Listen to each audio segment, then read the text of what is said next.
Welcome back to the Basketball Operations Podcast, episode number 5. Wow. You know what that means? 5 weeks. 5 weeks. That means we've been doing this for a month.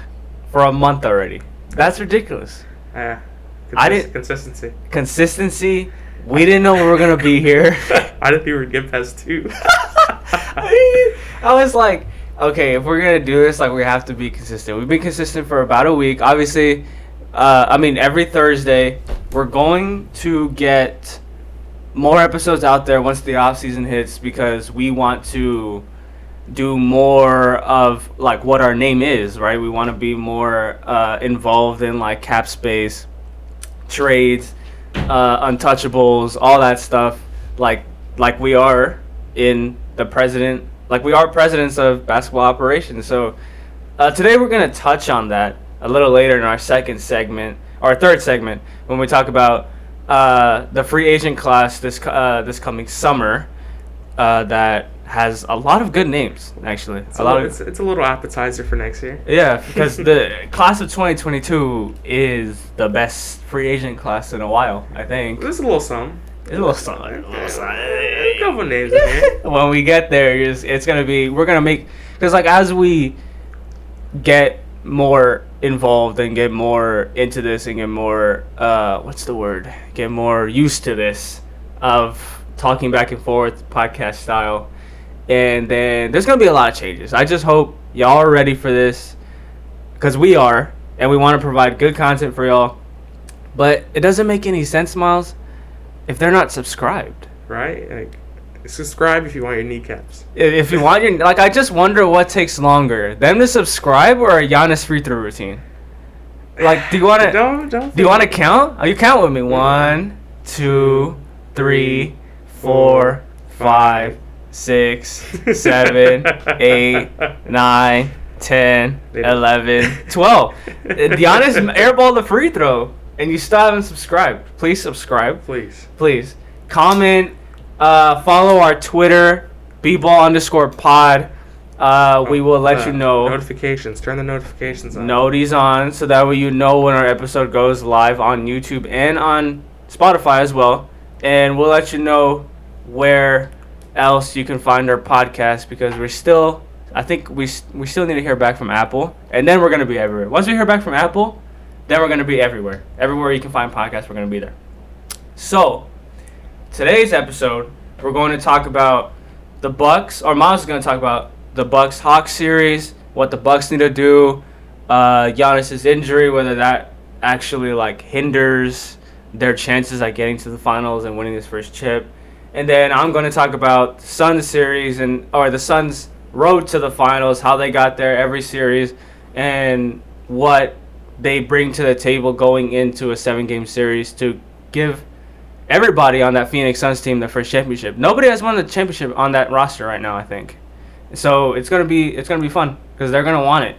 And then we're gonna play a little game later where we're gonna name all the free agent names in this coming class, and then we're gonna say whether he goes or whether he stays. So, and then if he does go, where would he go and how would he go and all that stuff. So, with that in mind, Miles, would you like to start us off with the Bucks series? Let's get it going. Yeah, I think we all saw the Giannis injury. It was so hard to watch.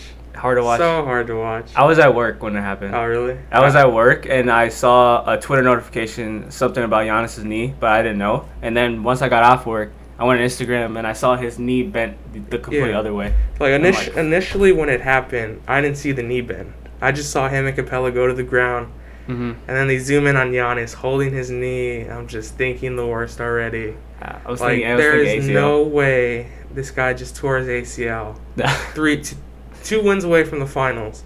That's crazy. It kind of threw me off because, outside of guys who wear Mavericks jerseys, I got to say Giannis probably my second favorite player. Yeah. Love Giannis. Love the guy off the court. So it was just tough to see him go down. And it kind of gave me some flashbacks to the Derrick Rose injury in 2011. Oh, yeah. A guy just dominating, and then in the blink of an eye, season's over. Yeah. Yeah, you're right. I didn't think about that. I thought about that, and especially a guy is so reliant on his athleticism. I was thinking the worst, like, we might not see Giannis for another year. Yeah. How's this going to affect his game going forward? Yeah. It was just tough, and I think after that happened, I really didn't want to watch the game anymore. No. I mean, they blew him out after this.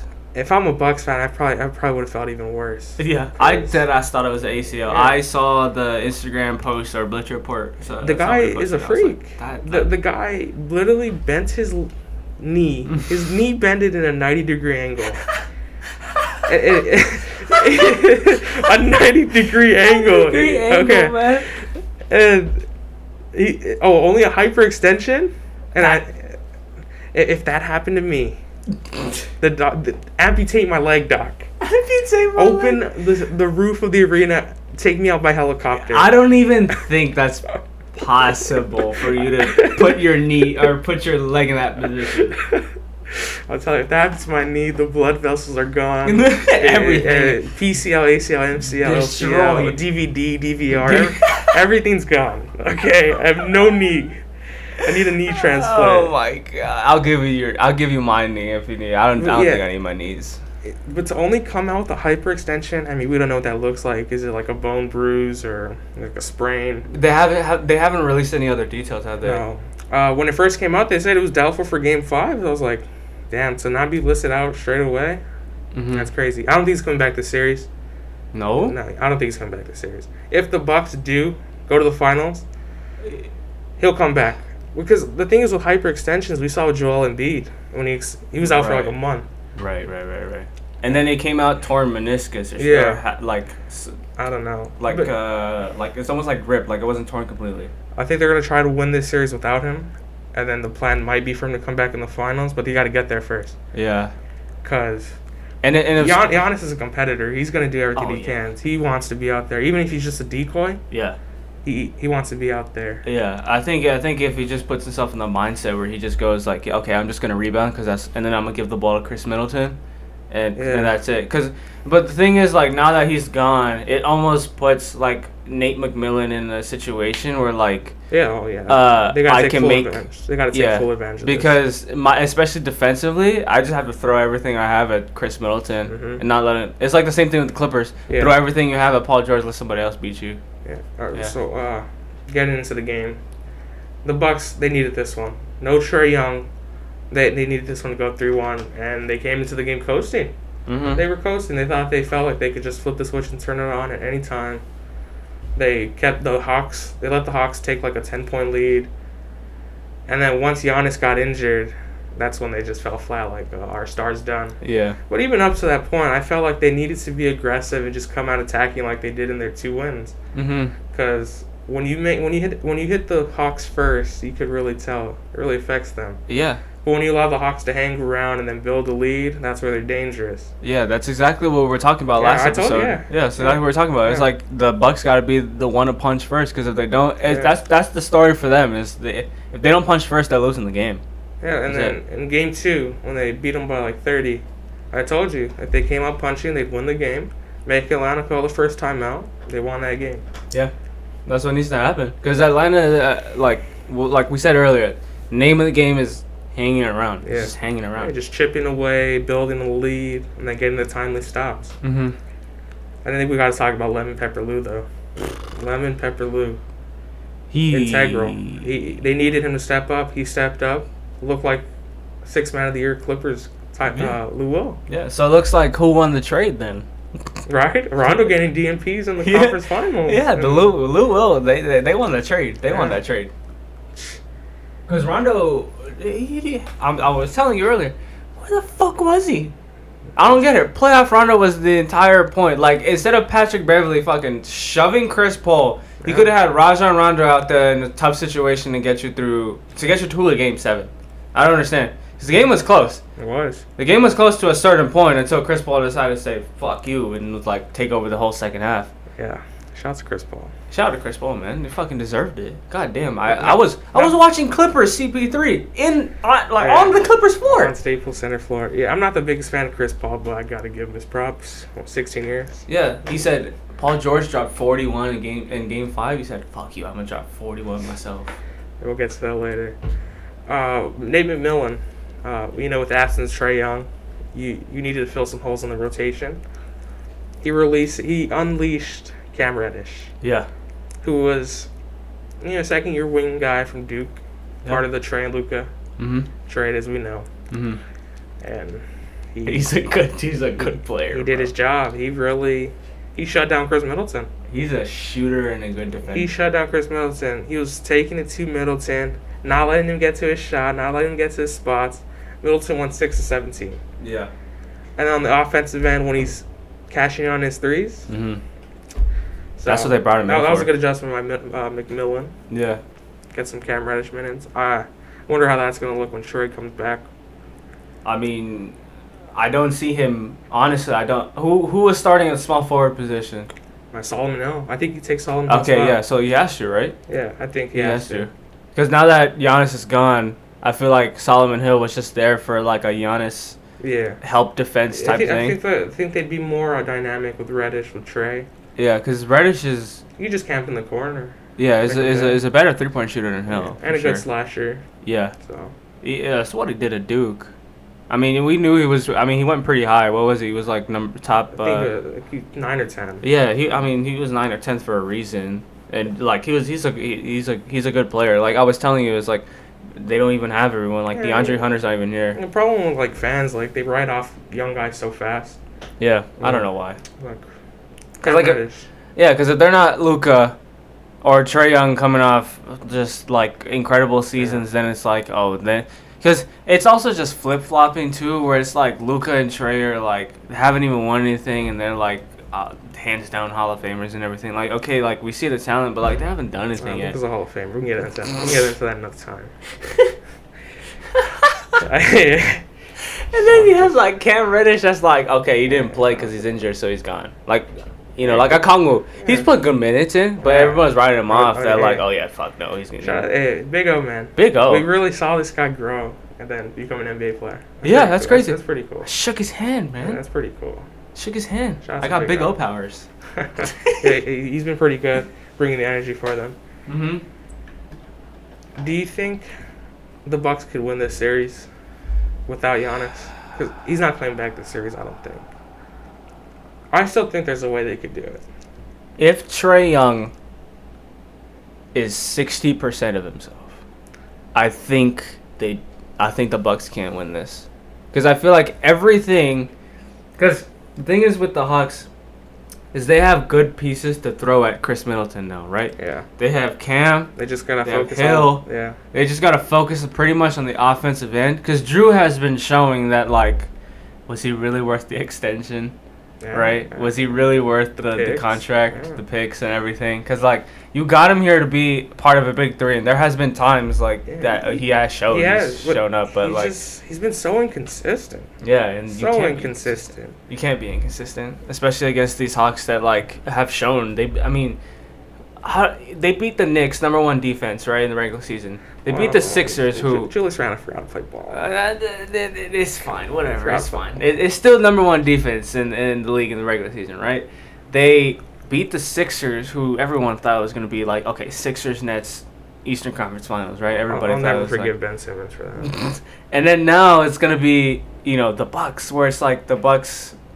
You would feel like, I mean, they just beat the Nets. Like, okay, granted, like, Kyrie and Harden weren't there, but like, still, they beat them and getting 7 hard-fought series, and so now I honestly don't know. I think it's whichever. For me, it's 2 factors: Trae, and whoever stays healthy. Yeah. Between the two teams, because now that Trae and Giannis are gone, it's like if there's another big injury for either team, like. That could hinder them. But, like, now it's almost like Atlanta's a deeper team, but, like, it's kind of fair, I guess. Right? Bogey's getting hot now, so. Yeah. I don't know. Well, what do you think? I think the Bucks can still do it. Yeah? We just need They need Chris Middleton. I'm a Bucks fan. Chris Middleton. We've seen what he can do in the playoffs. I mean, he has had a couple poor games, but if he does go nuclear and he doesn't miss like he did in a couple games earlier in the series, I mean, they still have a chance, but they need Drew Holiday. They really need Drew Holiday. Yeah. The guy needs to stop putting up 15% from the field. Yeah, and it's not even on the offensive end. Sometimes it just be defensively. Because if you're all NBA second, first team defense, like, you got to clamp the fuck up. You got to clamp the tray on, clamp them the fuck up. What do you think about this? You know how Giannis, he's a guy who gets in the paint a lot. Yeah. What if the floor opens up a lot more for the Bucks? They put a Pat Connaughton in the lineup. And you space the floor out. Yeah. And there you go. I mean, what if that's the key? Getting into the next round. It could work because it takes Capella out. Yeah. And it gives Chris and Drew a lot of... Yeah, Capella might get played off the floor. Yeah, it'll probably get played off the floor because obviously Giannis is just a paint presence. So, like, you have to have Capella on there. That's probably what'll happen. That's what I thought about. Like, what if this is, like, a blessing in disguise? Yeah, but then you have to hope that Mike Budenholzer makes the fucking adjustments. Yeah, that's what I was going to say right now. I forgot Mike Budenholzer. Fucking Mike Budenholzer. I can't believe it, dude. Make the fucking adjustment, man. Nah, he might just run Brook Lopez as the Giannis role. Yeah, right? Like, he might just have Brook Lopez in the post and make him, like, Brooklyn Nets Lopez. Bobby Portis. You seen what Giannis can do, right? Yeah, we need you to do that. It's all right. You're a fucking freak athlete to do. A lot of Bucks fans were sad, not only about Giannis might missing, next year. They were sad because they realized, oh, well, if we lose now, Budenholzer's going to keep his job because there was an injury. Yeah. And they hated that. Yeah. That's so tough because I'm saying, like... They were more sad about that than the injury. Because I'm telling you, because if Budenholzer cannot make the adjustment, can't make the adjustment when it's so clear, because there was literally a series based on floor spacing in the Clippers-Utah series. We saw how Gobert got run out the floor. Yeah.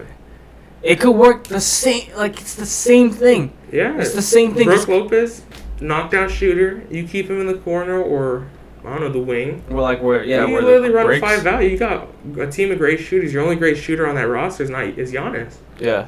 Other than that, everyone else could shoot. So if he doesn't make that adjustment... If I don't see a 5 out for a good duration of the game tonight, then okay, they have no chance. That's just such an easy adjustment. It's gonna help Chris Middleton though. It is. Yeah, it's gonna open up the floor. It's not gonna be clogged up. He's not gonna have guys swarming him. It is.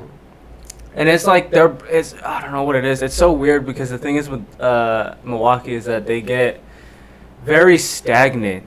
Yeah, even with Giannis in the half court. Yeah. So, like, sure, there's a 5 out, but then again, it's like there's two factors. It's Budenholzer, whether he can make the adjustment to do it in the first place, or whether they move the ball fast enough and good enough in that half court setting. Because I don't know if we can deal with Chris Middleton going 1-on-1 for 15 straight possessions if that's going to win the game. Yeah, that's the thing. Like, sometimes when the initial action doesn't work for them in the half court, they kind of just dribble, pass, and then they just force something late in the shot clock. Yeah, it's like a Giannis fake stutter step. And that's when they get in trouble. Here, Chris, do whatever you can in the last 2 minutes. Yeah. Last 2 seconds, and then just fucking puts up a bullshit shot. So I don't know. It's all up to Budenholzer because I really don't understand this dude has a job. I'm pretty sure you could probably do a fucking better job with fucking Giannis as your star player. Yeah. It just feels so easy. I feel like if you were to be in that position, because like he just can't make the adjustments, and like the Hawks, I don't think have they made adjustments that you've seen, like to Giannis when he was on the floor? Like is it just like regular defense, isn't it? Yeah. Yeah, right? Like, it's nothing special. Like, it's just Capella just stay there, and then it's just a lot of switches. You're not that great at coaching when you're in the conference finals, and the fan base still wants you gone. I know, right? That doesn't happen. That never happens. I don't understand. You think Suns fans are saying, "Oh, money out"? No. Or Jesus Christ. Exactly. Like, it just feels so easy because I feel like, because I haven't watched much of this series. Like, I'll be honest, but mainly it's because I've been at work. Honest. Every time there's a game, I've been at work. But, like you've seen, I think every game, right? Yeah, except I think game 1. Okay, but every one of these games, or I've seen the adjustment that basically what happens is whoever has Giannis is playing down by the free throw line, obviously, right? And then whenever he gets ahead of steam, they're not even whoever's his primary defender on that free throw line is letting him drive to meet Capella. So that way Capella doesn't do anything. And then whoever is on that free throw line switches off to whatever shooter. Am I correct? Does that happen? Or what have you seen? I mean, they've just been funneling everything into the paint. Like, right? Just like, okay, let Giannis come in. But mostly the most success I've seen the Bucks have is the Giannis dribble handoff. Mm-hmm. So he'll set the screen, get the ball, yeah. fake the handoff, and go straight to the rim. But it's always Capella contesting. It wasn't until Game 4 where they actually started building a wall. Mm-hmm. So they'd attack Giannis on the drive, mm-hmm. and then when he passed out, they'd recover fast, and then that would stop the three. So that's the adjustment Nate McMillan made. Yeah, and it's crazy because I feel like we have to give props to Nick Nurse, right, for this building the wall bullshit. Yeah, now it's like a term everyone uses now. Yeah. No, just build the wall. He kind of masterminded this build the wall thing for everyone, and it's like I don't know, because I hate it, but I like it. Like from a defensive standpoint, from a coach's adjustment standpoint, it's one of the best things anyone has ever come up with. I think it only works if the guys are willing to, jab and recover. Yeah. Get it back, but it's like a mentality for that thing. It but only happened this last game. Yeah. So I don't know how that's gonna change or how the defense is gonna look without Giannis. Yeah, I think this is where we see like a Nate McMillan like really good adjustment, especially because I feel like he's probably thinking the same thing we're saying, where it's like they're probably gonna run a 5 out, but again, it's like it's Budenholzer really, because I don't understand. They're probably gonna go. What was the thing he said? He's like they failed to the Western. Yeah, they failed to the Eastern Conference Finals. No, they're probably gonna go like high pick or Brook Lopez. Oh my god! Which I mean, it could work if he pops. It could work. That's what I'm saying. I don't know if Middleton's the playmaker like that, because there's been a lot of times where he throws some pretty bad passes. No, I know. That's why you have Drew, though. It's like, that's the reason he's been a crumb bum. Crumb bum. Piece of shit. I mean, I'll give credit to Budenholzer for this. Game 1, they played a lot of Brook Lopez in drop coverage. Mm-hmm. And that was giving Trey the floater, mm-hmm. the oop. And then Game 2 and 3, they started, doubling the pick and roll. Mm-hmm. Get the ball to Trae Young's hands. Okay. So, I mean, I'm interested to see if Budenholzer goes back to that. Yeah, probably. That's probably what's going to happen. But if Trae doesn't play, they kind of move the ball a lot more, the Hawks. They go with Gallinari, they go with Bogdanovich. Lou Will again. Yeah. 3 ball handlers. Yeah. That's the thing. That's the thing, too. This is a really good, like, chess match of coaches and stuff here.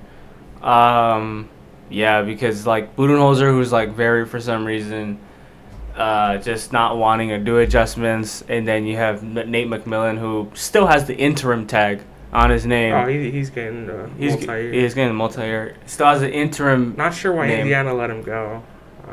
It just didn't work. It's I don't know. The thing is with coaches, and the same thing with, like, a lot of players, it's always system.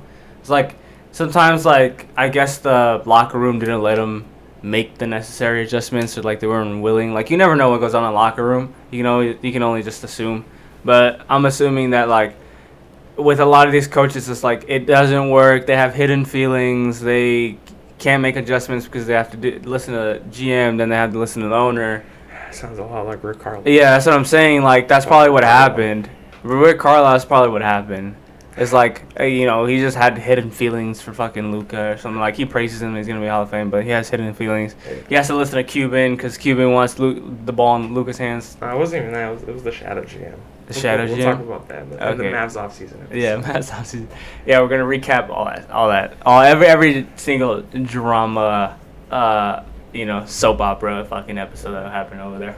Yeah, so we should know if Trey's playing tonight. He's listed as, I think it's questionable. So we'll see how that goes. But, I mean, it should be a pretty decent end to this series. Hopefully the Bucks advance. You think 7? Maybe, yeah, I think so. Yeah? Hopefully, Bucks come out attacking. They're at home. Mm-hmm. So, Bobby Portis plays great at home. Yeah, I love me some Bobby Portis. Yeah, just take it to the Hawks. When they were getting steals and running in transition, Hawks looked like they didn't know what hit them. So yeah, it's defensively. And, prayers out to Giannis. Hopefully he recovers fast. We want to see him in the finals. So, you want to get into how the Suns? He should just bring in his son Liam. Liam and Deuce Tatum on the same team in like 2040 something or whatever. I mean, Giannis could take both my legs and we could kind of like mend them into one. Yeah. And then you could eat that. That'll probably work. If there's anyone, okay, out of all the players remaining, well, there's really only like 3 teams, right? 3 teams. Who needs a championship in your mind? Well, I'd like Giannis to win, but this Chris Paul's window's closing, so. Yeah. Yeah. Yeah, right. I want Giannis. You want Giannis? I think Giannis too. Like, I don't know. It's between Giannis and Chris Paul. This was his chance, man, because that super team. They're coming back with a fucking vengeance because they're running it back because they have no cap space. Yeah, but I mean Chris Paul. If it's anyone's ear, it probably is. Yeah, we'll see. Well, now that we're talking about that, this is the Phoenix Suns' road to the finals. This is how they got here. They're in the fucking finals. But before, actually, can you wrap your head around that Trae Young might actually win a fucking ring? Can you fucking wrap your head around that shit? I mean, D-Wade won his third year. But it's weird, no? Trae Young's about to win his first ring. It's so weird. He's, 2 wins away? It's so weird. Crazy to think about. It's so weird. It's his first playoff run, and he's really about to almost win his first ring. He's 2 wins away. Because I had Atlanta as, I think, before the season started, I had him 4th or 5th because I thought they were really talented. They had a really good young group of guys. I had them 4th or 5th. I had them where they're supposed to be or where they were seated this year. But when the season started, I was just like, why are they so fucking bad? Why are they ass?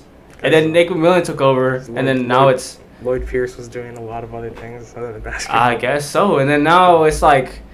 now, I didn't think they were going to get to the conference finals.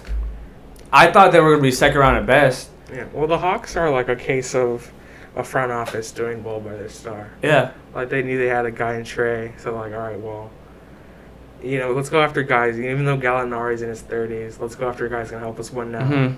Let's get Bogdanovich here. Let's try to go for it now. Mm-hmm. But, I mean, if it doesn't work... Yeah. Then, I mean... You got some big contracts. Yeah. And they're probably going to run it back the next year if they lose this year, or even in the finals. It doesn't matter. And then, like, Nate McMillan's getting his bag. We'll talk about other stuff later, like offseason stuff, because we still need to figure out where the hell John Collins wants to do and stuff like that.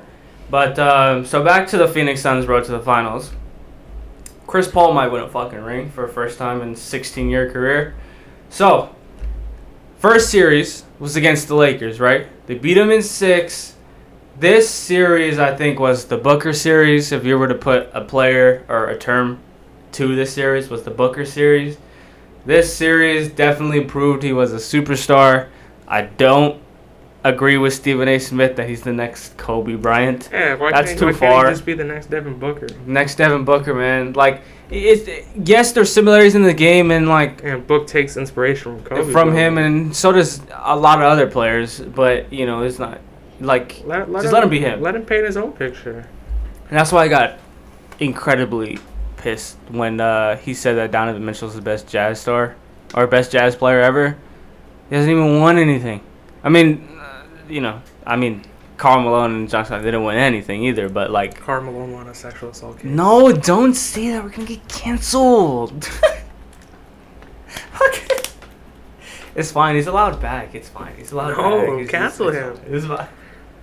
Cancel that motherfucker. Yeah, he needs... I don't know. They need to figure it out, but... John Stockton, too. Oh, yeah, fucking anti-vaxxer, too. God damn. It's never ending. John Stockton will dribble with the right because he hates the left. It's never ending with my fucking... Never ending with my franchise. But anyway. So he's just a flat-out fucking scorer. This dude, Devin Booker, is actually, like... Well, get you a bucket from anyone. Is he... Yeah, right. Fucking top 5 shooting guard right now. Top 10 player, maybe. Top 15. Yeah. Top 15. Yeah. Top 15 for sure. But top 5 shooting guard, yeah. Yeah. Well, we got Harden. And then... Who else is there? Exactly. Booker. Is Mitchell a shooting guard? Technically. Yeah, okay. D-Mitch. Okay, Booker. Well, Booker is better than Donovan. admit to that as a Jazz fan. Devin Booker is better than Donovan, I think. I think we can put him there. Like, I think the thing is with Booker is that he takes, like, pretty efficient shots.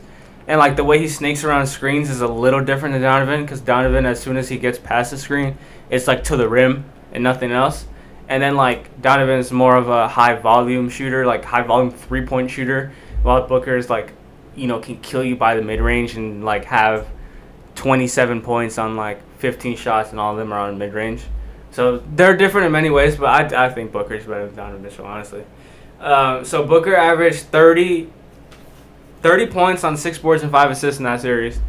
Also, another player, DeAndre Ayton, was flat-out out-muscled Anthony Davis that entire series when he was there. Like, granted, okay, they're growing, but, like, listen, okay, what I want is that everyone's putting a fucking Mickey Mouse title on this run, okay? Everyone's doing it, and I guess I kind of don't blame them, but then kind of like, okay, come on, like, I don't know why people act like injuries aren't a thing in the playoffs. I was telling you earlier, it's never the best team that wins the chip. It's always the healthiest and the deepest. There's always some luck involved in winning the title. Always, right? Sport. But this year has been a lot of injuries. There's been a lot of injuries. It's been unfortunate, yeah. But, like, huge amount of injuries. It happens. Like, for me, when a player gets injured, if it's in the series, that's unfortunate. There's nothing you can do about it.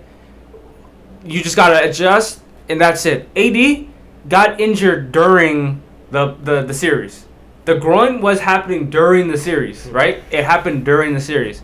You still have LeBron, who is, according to many people, is the GOAT, right? So what the fuck? Like, okay. What the fuck you gonna do? You got Schroeder, right? You got Harrell. You brought all these other guys. Don't bring up Schroeder, man. He doesn't get it. No, but I was promised. Yeah, I was promised a LeBron masterclass. I was promised for 2 games in a row. Never happened. I actually wanted to see it. Me too. I wanted one more last LeBron performance. Me too. I wanted to see a 40-point triple-double before eventually, because I knew the Suns were going to win that series. And, like, everybody counted him out and was like, no, wait, no. LeBron with 1 eye is fucking better than Chris Paul with 3 eyes. Like, that doesn't make any sense.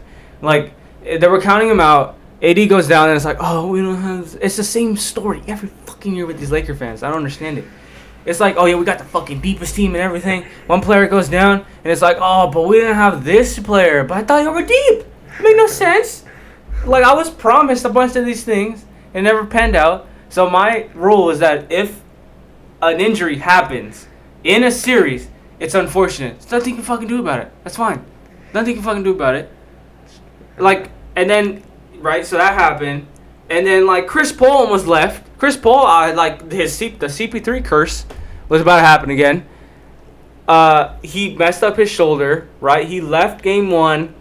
I thought he was done. I thought the way he was holding it, I thought he dislocated the shit or nerve damage or something. So I thought it was bad because as we saw, it was alive and well, the CP3 curse. And then, but again, he showed heart and the vegan diet. The vegan diet helped. He came back and like got the Beyond Burger. And he came back and still with his presence somehow managed the game. He was complete booty, like 25 exoskeleton of himself for 3 games. And I don't understand how the Lakers couldn't take advantage of it because AD was there for the 3 games he was fucked up. So, like, I don't understand why you couldn't do anything. Well, Devin Booker went insane. But, like, okay, you have 2 top 5 players in your team. You get me? Like, it's just a lot of excuses, I guess. Especially for the series. AD was on that championship high all year. Yeah, he was. And fucking Kelly Olynyk played fucking better than him. Christian Wood was better than him. But, yeah, so he was 25% of himself through games 1, 2, 3. This is Chris Paul I'm talking about. And that's when the Lakers jumped to a 2-1 lead, right? So they had the lead when he was messed up, right? And that's when, you know, like I said, like, people are saying the Suns are done. There's no way they're not beating. Like, the Lakers are going to have this insane playoff run from play-in tournament to the finals and winning the chip. And we're going to go back-to-back, baby, and all this crap. And we're going to win our, 19th, I guess, in franchise history. And, but then, you know, Devin Booker said no. And took over from games 4 to 6 and dropped 47 in the series clincher. sending LeBron to go get more superstar talent and recruit and let GM his way through another season next year. But I think my question is to LeBron is he's a lit GM, right? Does he understand the concept of cap space? He does, right? No, I mean, he has to, right? That's the Laker fans. That's not a LeBron thing. That's not a LeBron thing, right? But he's like, we're fucking getting Westbrook. We're getting Damian Lillard. Those are Laker fans. I mean, him too, fucking dapping Damian Lillard up yesterday. I mean, they could make it happen. They gotta get rid of Schroeder. But I mean, Laker fans are reliable trade package. Kyle Kuzma. Let's package Kuzma to pick. Kuzma, Taylor, and a pick. Jesus Christ. You should have just gave up Taylor for. Like, what I don't understand, right, is the thing is to. Oh my God, this has turned into a Lakers thing. But what I don't understand is they were so not willing to give up Taylor and Horton-Tucker, right? But then in every trade package that the Laker fans put together, Taylor is involved. Yeah. So do you want him or do you not? Because Kyle Lowry could have maybe done something with even off the bench, or even Schroeder could have kept his bench role, and it probably would have turned out better than a donut in a game series. So I don't. What do y'all want? What do you want? I'm still confused. I don't know. They just want stars. Want stars, that's what it is. But I don't know. And then, with Devin Booker, I kept telling you, I have never seen anyone want it more than he has this entire, like in a long time. I haven't seen anybody like. That's how you feel? That's how I feel. I haven't seen anybody want like you know how there are some players that like are really good, right? That like they're gonna put on a show, like Curry. They're just gonna put on a show, and like and do this and do that because that's what they do. But then like I don't know if you can see, but like there's a thing whenever I see the pregame, and they show them warming up, I can like it's just you can see Devin Booker's face, and it's just like just fucking stone cold killer. Never seen this shit in a while. Like, I know Giannis wants it, but I feel like Giannis is too nice. I think Giannis wants it, too. He wants it, but he's too nice for some reason. Decided to give up. Like, anytime I see him, I just think of I don't play Fortnite, but I play at night. That's all I think of. That's all I think of. For some reason. I don't know why. It just feels too nice. Then you look at Devin Booker. I'm a freak on the court. A freak in the sheets. But that's all I think of for some reason. And then you have Devin Booker over here, fucking stone cold killer, where the dude can like not only kill you from the mid range and give you a stare down, but kill you defensively too. He's like a 2-guard. He's a really good 2-guard. And then obviously you had all these other pieces. You had Cam Payne, who did not fucking care. No one saw that coming. Cam Payne did not fucking care that he was being guarded LeBron. He took it to him. Yeah. Cam Johnson did not care. He was bombing threes when I need him. Mikal Bridges, who was LeBron's primary defender most of the time, did not fucking care. And so all these young guns did not care. They didn't care. I think Jay Crowder said, like, who fucking cares? Yeah. Take it to him. Yeah, because he played against them last year, yeah, so he knows. Just because LeBron don't roll over. Yeah, so he knows. So Jay Crowder, I know, instilled something in them that was just like, don't fucking be scared. They ain't shit. I know that's what he said. They ain't shit, in all caps. Apparently he texted in all caps. Because I didn't realize that until all his captions are in all caps. Then I was like, oh, that makes sense. Why are you yelling, bro? Fucking yelling in a group message. So yeah, that was the first series. Next series, they play the MVP and Jokic, right? I think this was the Aiden series. Because Aiden made Jokic feel uncomfortable a lot every time they played each other. Or every time they...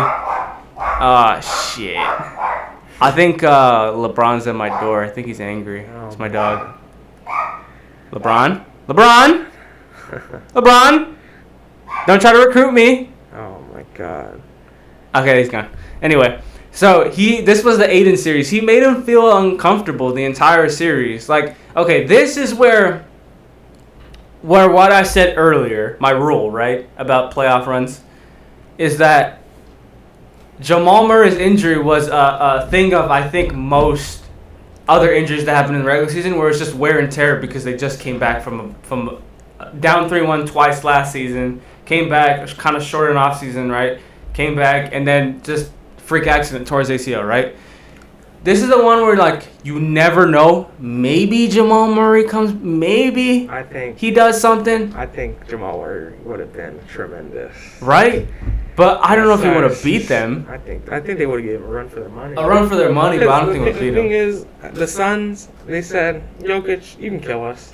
Yeah. But you're not getting your teammates involved. No. So that's how they lost. I feel like if Jamal Murray was there, adds another dynamic. Yeah. Secondary ball guy. And then Aaron Gordon just fucking donuts, bro. He's just playing for the Shanghai Shark Squad. Yeah, he's in Guangdong. Guangdong Tigers, man. Like, he just didn't do anything either. And maybe that's in part to him not, I don't know, him not just being a part of that culture, of a playoff culture. It was nice in the regular season. He just forgot to shoot the ball. Yeah, I don't know. But I guess this is one of those series that's like, okay, they could have had a chance. Maybe. Who knows? Like, it's like you never know. But I still think Phoenix would have won this anyway if Jamal Murray was there. So Booker and Chris, they did this as a team though, and on defensive end. Booker and CP3 averaged 25. Bridges averaged 16 on 33% from 3 and 53% from the field. Aiden averaged 14 and 10 on 61% of the field. And Jay Crowder averaged 12 points on 54% from 3. That's ridiculous, 54% from 3. He was on it. Yeah, and he finished in the Lakers series and really picked it up. Yeah. I was telling Adrian in the last 2 games, I was like, once Jay Crowder hits two or three threes, it's kind of over because the dude gets hot. And so they did this as a team. As a team, they shot 51% from the field, 51% from the field, 42% from 3, and 90% from the free throw line. That 50-40-90 as a team in a 4-game series, that's why they won. 50-40-90, there was no defense for the Nuggets for them to shoot that way. And then again earlier, like, Aiden held Jokic by like matching his physicality because Aiden is nothing to be pushed around. This dude's like what, he's a big guy. 260, 7 feet. 270, 7 feet. Like, the dude can hold on to. He plays big. Jokic. He doesn't play small like other guys. No. Settles for jump shots. He likes taking it to you. Yeah, he likes taking it to him, and like on a defensive end too. I think it was just like you said earlier, where it was we're gonna let Jokic kill us, and you're just not gonna get your teammates involved. Obviously, that worked because I feel like Aiden really tired him out on the defensive and offensive end. Just tired him out because like Aiden would take it to him the same way Jokic would take it to him over there on the other end, and so like they're both physical. It's just like a battle of the bigs. Yeah, battle of the bigs. Like it was school. Yeah, old school. It was a good games to watch that matchup. Battle of the bigs has come back. Like that was a good thing to watch. He was struggling all series long with Aiden as his primary defender, only averaging 25, which is like 7 points down from his MVP average.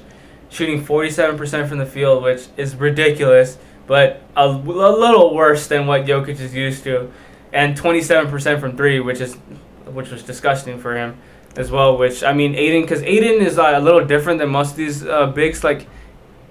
He moves his feet. Like, he's not comfortable being out there, obviously. He'll do it. But he'll do it and, recover quick enough. Like, he has good feet. He has good feet work, like I like to say. He has good feet work on the defensive end.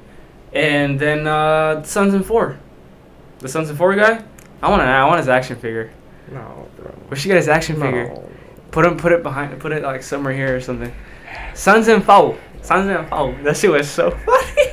No idea. I was watching, or I saw it a lot on my Instagram feed, and I was so confused because I never played the sound, and for some reason when I finally sat down and watched it, and I played the sound, I couldn't hear it. I couldn't hear him say Suns in 4. Did you hear it? Yeah, he threw it up. He said Suns in 4. In the beginning? of that video? The guy? Yeah. No, he did it after he beat down the Nuggets fans. Oh, yeah. okay. Because I thought it was in the beginning of that video because I was trying to hear it. I'm like, I can't fucking hear it. But anyway, she was funny. He probably had a good time in the Western Conference Finals, the first game because he got invited, and then there were more Suns and Clippers fans that got into it after the game. I think, right? There was a video where they got into it again. Suns fans are scrappy, man. They haven't been there in 10 years. Speaking of 10 years, Gaio called me yesterday after he went to the finals. He was like, Nate, I hope you, Adrian, and Miles, and everybody in your group give me a formal apology for trashing me for 6 years and trashing Chris Paul and calling Devin Booker an empty stats guy and everything. He wants me to apologize for his team being a lottery team for a good part of a decade. Yeah. I mean, jeez. So I told him I when we see him today, you know. Not for me. You gotta win the finals first. He's gonna annoy you. He's gonna annoy you. You gotta win the finals first. That's probably what's gonna happen. I have the Suns. I have the Suns winning this because I feel like they're just a deeper team. Okay, now this past series, right? The Clipper series that just ended yesterday. But before I get into what the Suns did incredibly, can we just give a round of applause to Reggie Jackson, Paul George? Like, let's just, like, come on, dude. Especially Reggie Jackson, like, just like, come on. He played himself into a big contract. Big contract, like, you know what? I didn't know this, but you know what Reggie Jackson's nickname is? It's Jarvis. No, Big Gov. Oh no. Big Gov. Because, like, apparently he, like, governs the court is what the thing is. Or something like that. Such an L nickname. Or, no, not governs the court. Such an L. Is that, there was a video explaining why he has it. That Clippers fans are calling him Big Gov now. I know why. It's because apparently whenever the Clippers are in crisis, he saves them, right? So then, like, they relate it to something with the government, and it's like, so that's why they call him Big Gov. Big Gov Reggie Jackson. Clipper fans need to be stopped. No, listen. No. Reggie Jackson had an incredible performance for 8.5 games without Kawhi. Just incredible playoff run.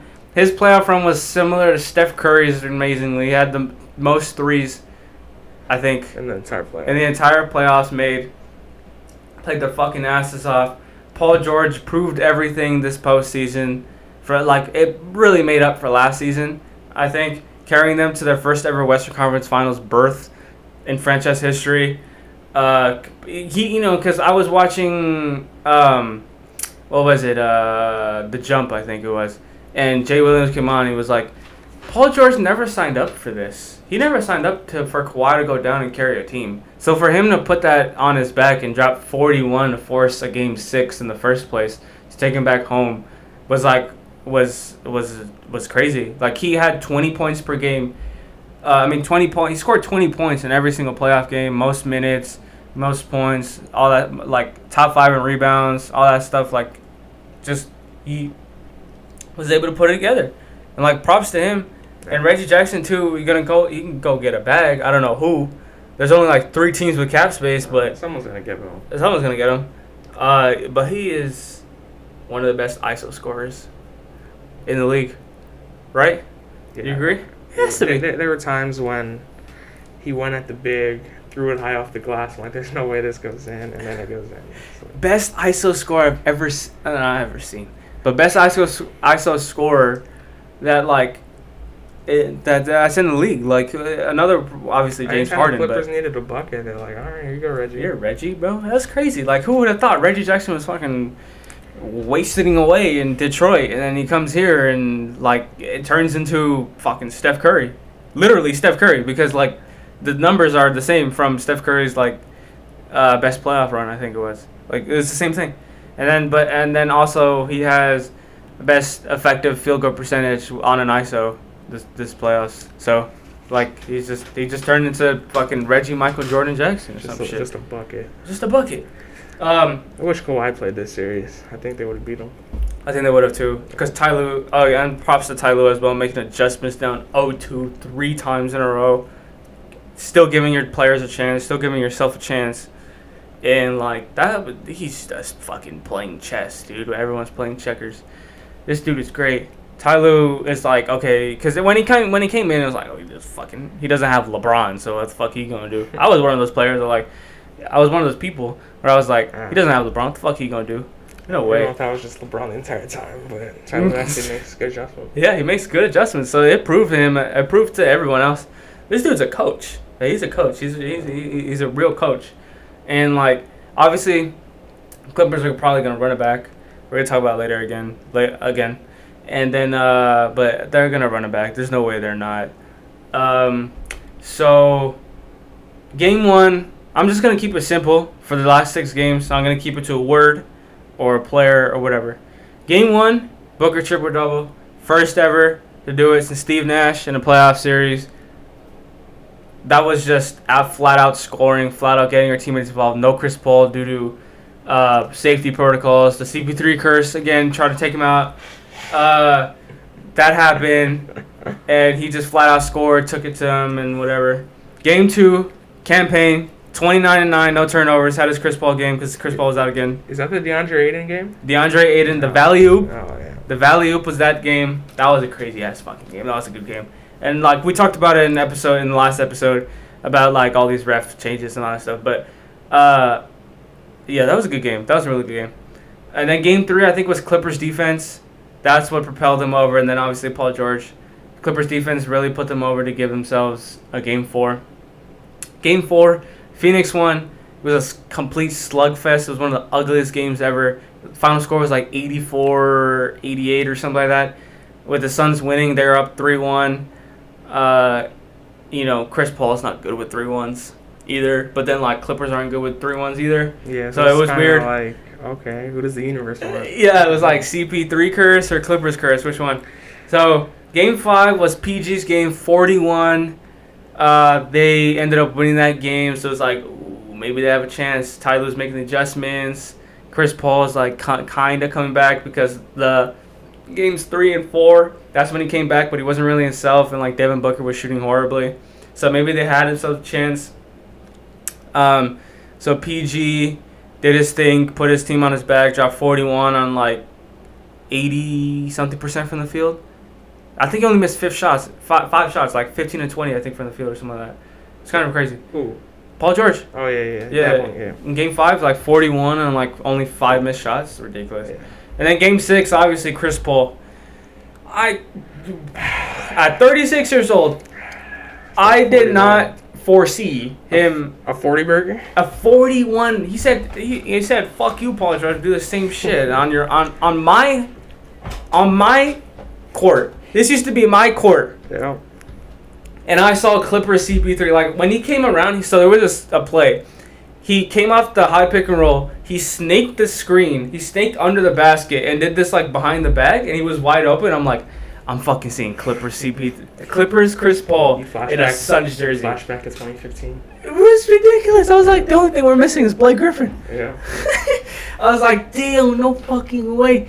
This is ridiculous. I'm watching a man take over for an entire second half, and then fuck Pat Bev, and then so yeah, now they're in the finals. They're probably gonna play either again Milwaukee or Atlanta.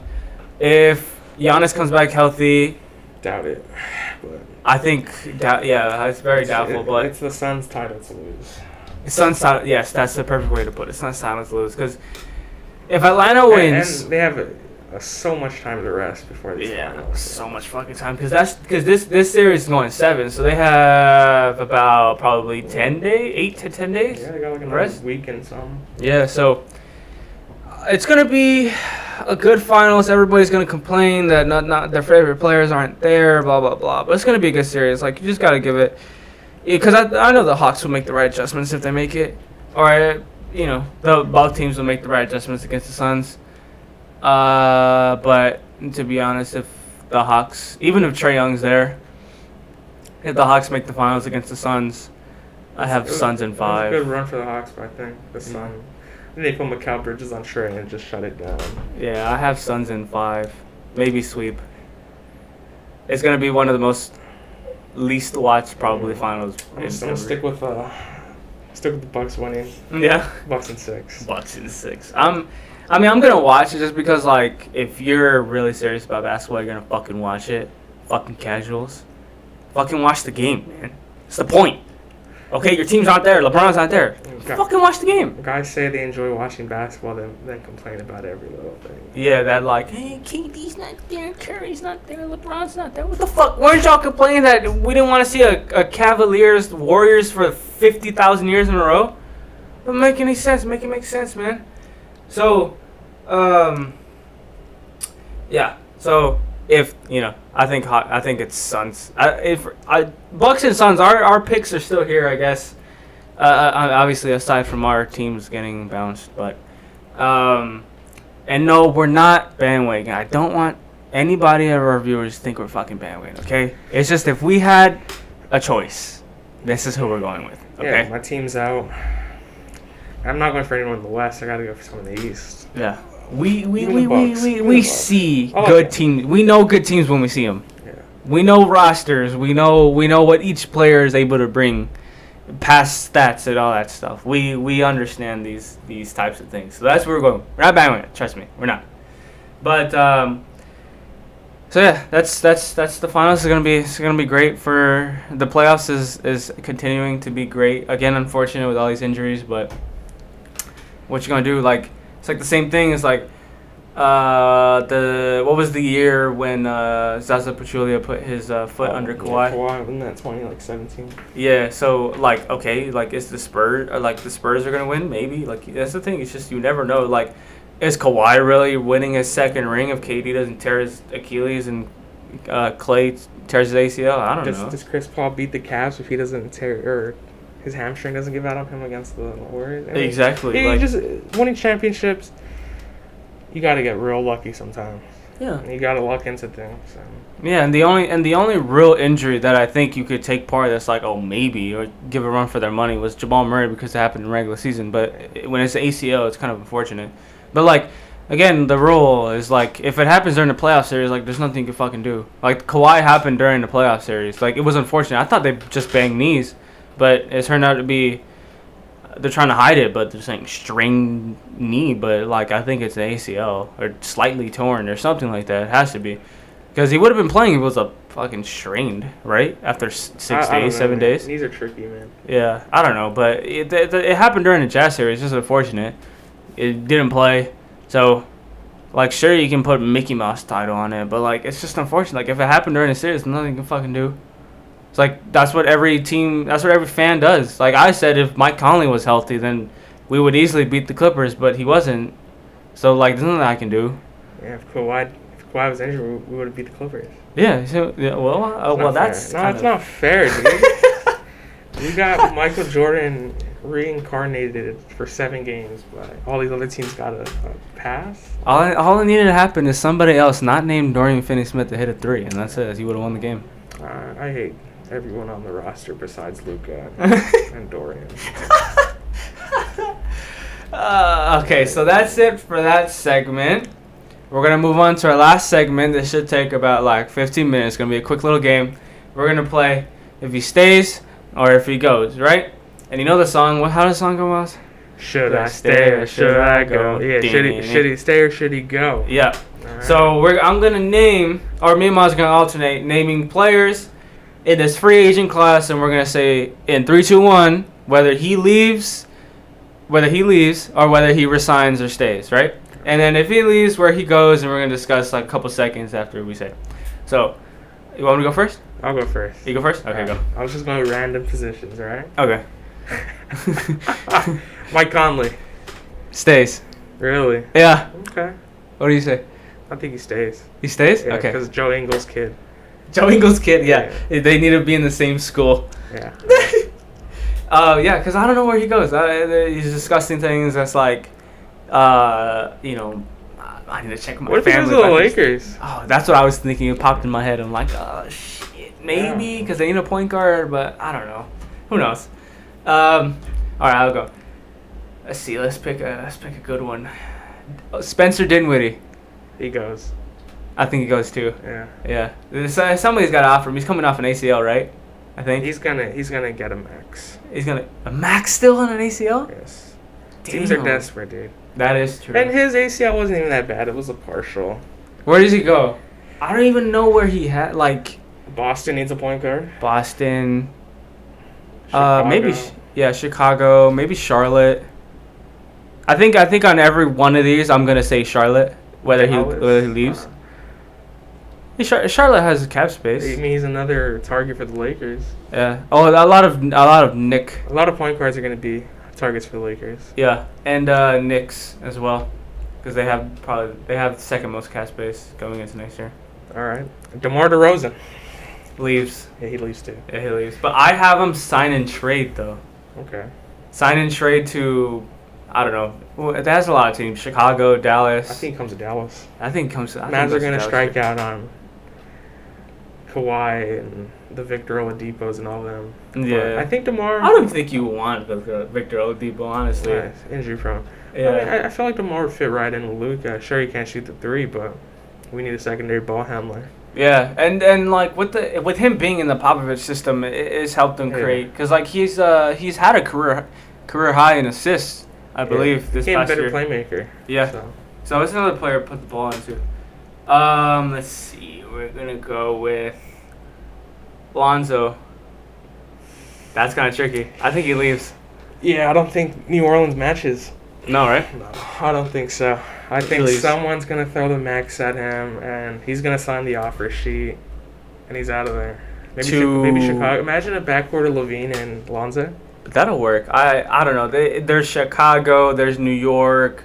There's Charlotte again because his brother, which I think a lot of people want to see. So we'll see, because like Charlotte do have the cap space to put a brother thing there, and then because everybody wants to see it, LeVar definitely wants to see it.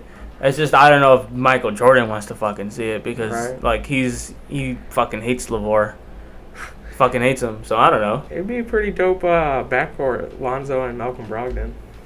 Oh yeah, the Pacers too. Yeah, I've seen that too. But I don't know. Who knows if Pelly's bringing back? I don't know. It's all coaching change too, because what the coach does, and Zion apparently his family says he doesn't want to play there anymore. I don't know. It's going downhill. Everybody thought Pelicans really thought we're gonna be something in like 2 years, 3 years maybe, but they hoodwinked us. Yeah. Kawhi Leonard resigns. He has to, right? I hate to say it probably does. I'm hearing rumblings though. There are rumblings. That he's unhappy with the medical staff. Yeah. It's like what happened in San Antonio. Yeah. I don't know, because like he could run it back and sign it. He has the player option. Yeah. So he'll probably take the player option, be as healthy as he can be, run it back. If it doesn't work, then he's gone. He's a free agent in 2022 again. Yeah, he's gone to most likely Dallas, Miami. That'd be so dope. Kawhi in a blue jersey. That'd be nice. He wore blue this year. But it's not like Mavs blue. You know, Clippers blue is like, ew. Mavs blue is hot. It is. Mavs blue is a hot blue. So like, yeah, Miami. Obviously Lakers. Box office because of the Knicks. Yeah, probably. I don't know. I mean, it's gonna be tricky for teams this year. It's like, do you go for a guy who's gonna help you push you over the edge this season, but then you don't have cap space, or you can't free up cap space for the big free agent class next year? Like that's gonna be a lot of conversations teams are gonna have. Yeah, it's a lot of. That's why that we're gonna take that into consideration when we do our rebuilds, or not rebuilds, but like what they do in the offseason. We don't find different work. It's not really rebuild, because we're not doing a rebuild. It's like what's the word for it? It's just like overlook. I don't know. Outlook. Yeah, overlook, something like that, of like what overview. Overview of what they have, like money wise and untouchables and all that stuff. Because I feel like this year or this offseason is going to be really, like I said, almost difficult, because it's like because everyone, obviously all these teams with cap space are looking at 2022 as like the big year. This is where we get all what we want. Especially like if you're a team like New York, or a team like somebody that needs, like you have the piece, you just need one superstar. So it's going to be a lot of trades, I believe. I believe we're going to see a lot of trades being done. Trade deadline's going to be kind of weird with a lot of picks. I think this offseason is going to be real active. Yeah, it's going to be real active, because it's like getting prep for next year. Yeah. Because it's like, whether do you want And then also like this draft is really loaded. So like, do you trade draft picks from this season? It's very weird. It's gonna be very weird. Well, next player. Let's see. Who do we go with? Your guy, THJ, Tim Hardaway Jr. I thought he was gonna stay. It sounded like he was gonna stay. I think he's already on that plane to Miami. I have him staying. Weirdly enough, I have him staying because like I feel like he likes playing with Luka. Only way he stays if he takes a team-friendly deal. Mm-hmm. Like 12 to 13 mil, but I think Miami's gonna throw him like 18 million. And he's gonna take it. He's from Miami. Daddy's got his jersey in the rafters. Yeah. It makes sense for him to go there. It does. I don't think you'd be angry about it. I wouldn't. Like, good for Tim. And then it also opens up some more cap room for the Mavs to make some other moves. Yeah. See, I like Tim, but there's nights where he's on. There's nights where he's off. And there's nights where he's like... garbage. Same thing with Jordan Clarkson. I don't know what the fuck it is. This dude Jordan Clarkson can score 25 and a quarter and go quiet the entire second half. Yeah. I know Tim Hardaway dropped 41 against the Pistons. Next game he was like 2 of 12. Yeah, because we saw it because of the fucking our fantasy team. Okay, next player we're gonna go with. Oh, you go, sorry. Rashawn Holmes. Rashawn Holmes. I think he leaves. I think he's played well enough to get himself a bag. Sorry, Yoshi. Sorry, Yoshi. He's out of there. He is out of there. A lot of people could use his little midi push shot that he has. Yeah, I like him. I think he leaves. I think he has a good enough repertoire that. He improved this year. Yeah, he really. He was one of those guys who came out of nowhere. Mm-hmm. Yeah, like unless you're a real basketball fan, then like you would know like his of course Kings didn't win the game, but he has played really well on the defensive end and on the offensive end. Like people could use his repertoire of moves in the mid-range area and rebounding and all that stuff. Let's go with. I think this is an easy one, Schroeder. He's out of there. He's out of there, man. Unless he's playing 40 chess and. I don't know what he's doing. I don't know. He turns down 80, says he wants 100. I don't know what he's doing. His agent must be annoyed of him, right? I don't know what he's doing. I don't know what the fuck he's doing. We were saying these things while playing Warzone, dude. Get it together. Everybody's out. I don't know what the fuck he's doing. I don't know where he wants to go. Unless the Lakers are like, well, let's try it again. Nah. Which maybe Pelinka might do. Nah. I don't know. He's never put up a fucking donut in playoff. Like it took a lot to get there. Put up a fucking donut. Like maybe he comes back, but I don't know. There's somebody here that that I have going there. Some GM's gonna watch the OKC highlights and be like, yeah, we need him. Yeah. Kelly Olynyk. Kelly Olynyk. I saw the name. I think he leaves. Because the thing is with Houston is that they have the second overall pick. They're going to obviously keep that because they need it. I know for sure John Wall's gone, either traded or something. Like, this dude has to be gone. Kelly Olynyk, yeah, I think he's gone. I don't think he wants to stay in a rebuilding. I think it was good for him. He used the Rockets to get his value up. So yeah, that's exactly kind of like what OKC did. Yeah, because he played better than fucking Anthony Davis. Yeah. So I think he gets an offer somewhere. I mean, where has he played? A team that wants to stretch the floor. Yeah, Washington could be a good place, maybe. Yeah. Get rid of Robin Lopez. Yeah, so I don't know, somewhere. He's gonna go somewhere. He's not gonna be in a Rocket jersey. I don't believe. Send him Sacramento. Sacramento. I think he'd work really well with Popovich. Oh yeah. Spurs. San Antonio is like one of those destinations where it's like you do want to play there because of the coach, because it'll probably make you a better player. But it's just not a sexy destination. Yeah. Even though it's one of the most winning franchises in history, I just don't. San Antonio is so weird. It's so weird, especially like in the NBA community, because it's warm weather. There's no taxes, but like it just feels like San Antonio. San Antonio. I don't know if it's the colors, like it's black and white or something. Like it's something weird about it. Yeah. Something weird about it. Couple more. Yeah, couple more. Derrick Rose. He stays. I think he stays too. I think he really helped Emmanuel Quickly. Yeah, he said he wants to because he loves Tibbs. He loves Tibbs.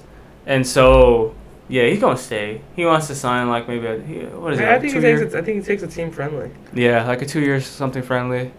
It'll be a good franchise because I think he understands that like okay, I'm not obviously I'm not the same player that I used to be, and so we need somebody else, and they're probably gonna get somebody else. You're gonna like this one. Okay. Does Montrezl Harrell my God. accept his player option, or does he decline and look for something else? Declines. Yeah, he has to, right? I would be so fucking angry. I think he's mad that he got duped into thinking he was gonna start. Yeah. And stick it. Yeah. I would be so fucking angry that this crumb bum Andre Drummond got fucking taking my spot over me. I was a 6th Man of the Year candidate for 2 years in a row. And I get my job lost to Andre Drummond, who y'all brought in the last 3 months of the season. And I barely got playing time in the playoffs. I mean, he's gone. He's going to Charlotte. I'd be angry. He's going to Charlotte. He loves Charlotte. Is he from there? No, apparently they wanted him last year, but he chose the Lakers. Maybe they signed him this year. They probably are. They have the cap space again, and he's from North Carolina, right? I think so. I have no idea. Yeah, I think or South. I think he's an upgrade over Tyler Zeller and fuck your shit. And Big Mac Biombo. Big Mac. It could work with LaMelo. Yeah. It could work with LaMelo. Let's see. We could do 2 more. I'll do one, and then you do one. Kyle Lowry. He's out of there. Yeah. I have him doing sign and trade to Lakers. It's either that or Miami. Oh, yeah. One of the teams that they were always talking about the trade deadline. I think he finally gets to one of them. Yeah. It's either a sign and trade or Lakers might send Taylor Horton-Tucker. Even though they should have done it during the season. Should have done it during the season because now they're regretting it, I'm pretty sure. Because I know for a fact that it could have worked because Schroeder would not have put up a donut if he had the bench role. Because Kyle Lowry would have started for sure. Because I know Frank Vogel would have started Kyle Lowry for veteran with LeBron. And it would have helped them. It could have propelled them over. Because Dennis Schroeder is a little different. Then you have the Schroeder-Harrell bench unit that was the plan. The other team just can't get a break if you have Schroeder and Harrell running the second unit. It should have worked. Because Taylor Horton-Tucker was fucking... What the fuck was he doing besides playing garbage minutes? It just gets me so angry with this Lakers front office for some reason. All right, last one. This one's fun. I think this is something the Cavs are going to look into. Jared Allen? Ooh. Because what do you do with him? He's a restricted free agent.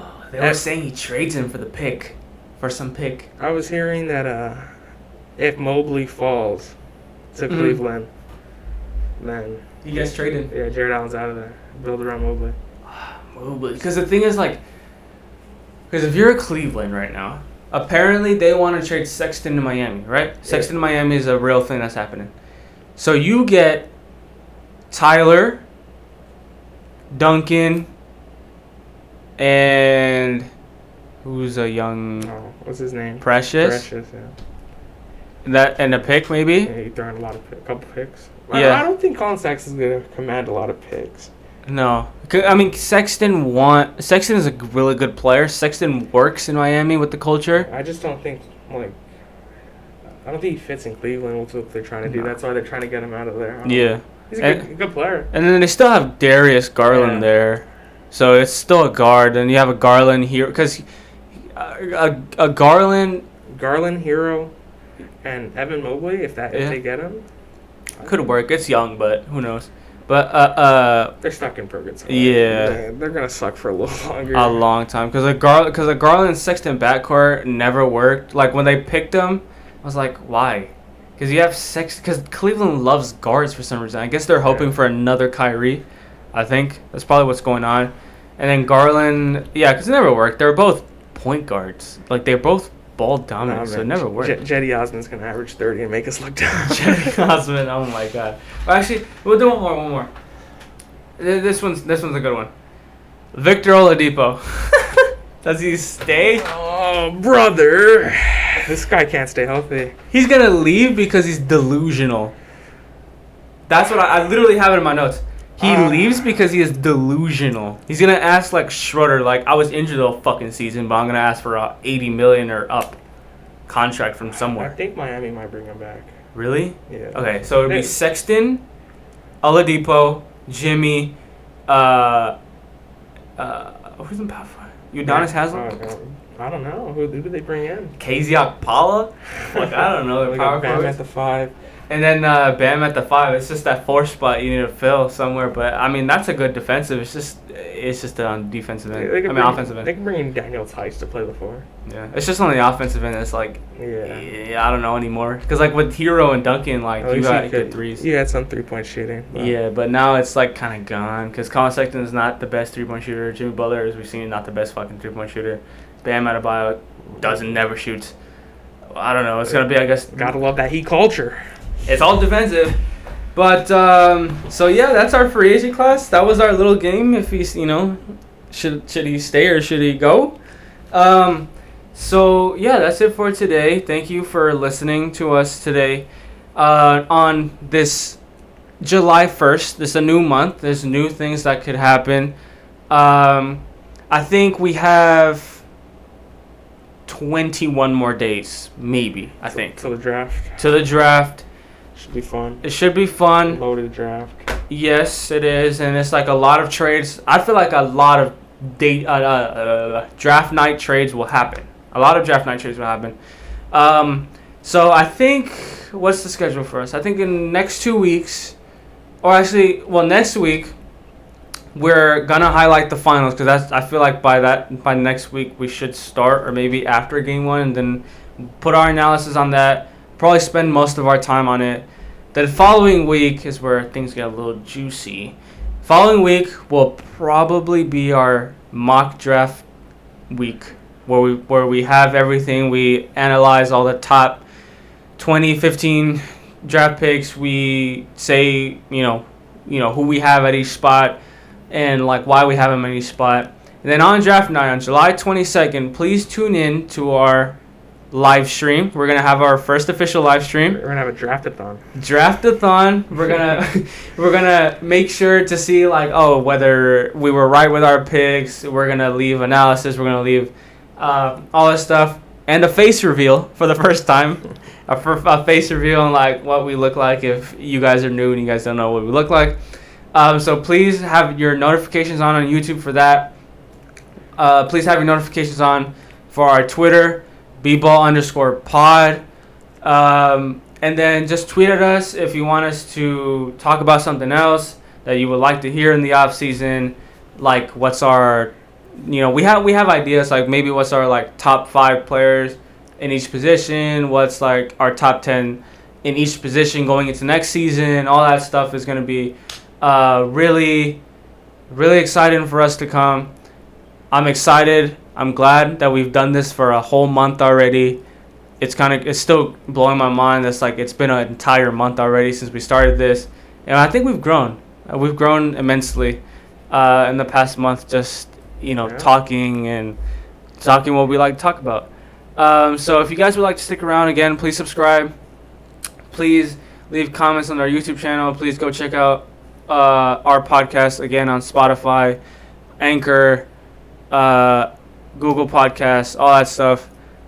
Thank you so much, guys. Thanks for listening. We'll catch you on next Thursday. Have a good one.